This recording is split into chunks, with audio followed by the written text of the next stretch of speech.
What is kindness and what does it really mean to be kind? We live in a world that's full of sarcasm and criticism, so much that true kindness feels rare. But as Christians, the fruit of kindness is actually what sets us apart from everyone else in this world, in our culture. And so in this video, I want to share 4 ways on how we can grow the fruit of kindness and how it can impact the people around us. Number 1, kindness is a heart issue. In Ephesians chapter 4, verse 32, it says this: "Be kind to one another, tender-hearted, forgiving one another as God in Christ forgave you." Notice the word that follows kindness in this verse. It's described as tender-hearted. And so kindness, it's not a behavioral issue, but it's a posture of the heart. Kindness flows out of a soft and a tender heart and not just from our polite words. So I want you guys to think of a sponge. A sponge releases whatever it absorbs. And so when a sponge is filled with clean water, it's going to release and spill out that clean water. And on the flip side, if it's filled with dirty and murky water, that's what's going to spill out when it's squeezed. And in the same way, our hearts release whatever is inside. It's revealed in our actions and our behavior. And so if your heart is filled with bitterness and anger and pride and unforgiveness or resentment, your words and your actions are going to reflect that. And that's why the Apostle Paul connects kindness with forgiveness. Forgiveness is not just a spiritual command, but it's a very practical way to soften and tenderize our hearts. Forgiveness is the key. It's the secret that allows our hearts to become tender again so that the spirit of kindness can flow freely through us. And so kindness starts in the heart. And so what you and I have to do is we have to examine what's in our heart right now. Are there any grudges, any resentment, or any bitterness that's blocking the flow of God's kindness in our lives? And so we have to ask God to tenderize our hearts so that the fruit of kindness can grow.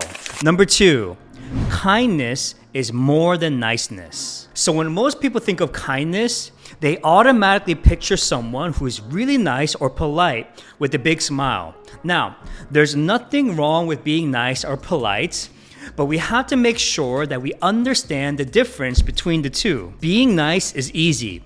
Anyone can smile or say something polite, especially when it's easy and when it's convenient. But kindness comes at a cost, because sometimes it's going to cost us our time, our comfort, our reputation, and even our resources. And so there's always going to be an element of sacrifice because kindness follows the example of Jesus. And I like to describe it like this: niceness makes others feel good, but kindness seeks to do good. Number 3, kindness meets the needs of others. If you think about Jesus' ministry, it was marked by compassion and kindness.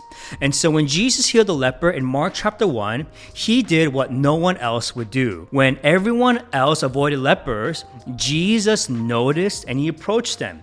He listened and he spent time with this particular leper, and he even touched the man before healing him, which was an unthinkable act to do in that culture. But the question is this: why did Jesus do this? And the Bible tells us is that Jesus was filled with compassion. His heart was filled with kindness, and it overflowed into meeting this man's needs. And that's the heart of kindness on full display. Kindness is a willingness to enter into someone else's pain and to do something about it. And so kindness asks, who can I show the love and the healing power of Jesus to? And so I want you to ask yourself, who in your life needs to experience God's kindness through me? Number 4, kindness is a witness to others. We live in a world where being mean-spirited and being cruel is so common and it's so normalized. People are so quick to tear others down on social media, in debates, and even in arguments. And in these types of environments, kindness can become one of the clearest and the most compelling way to reveal Jesus to other people, because kindness goes against the cruelty and the rudeness that we see in our culture today. And so when you and I are kind, we're actually showing the love of God to others, because the Bible tells us that love is patient and that love is kind. And so this fruit makes Jesus visible to others. And so let your kindness point others to Jesus. Hey, I hope you guys enjoyed this video. I hope you guys learned a lot. And before you go, make sure to comment, like, and subscribe to this channel for more videos like this in the future. Take care, God bless, and I'll see you in the next one. See ya.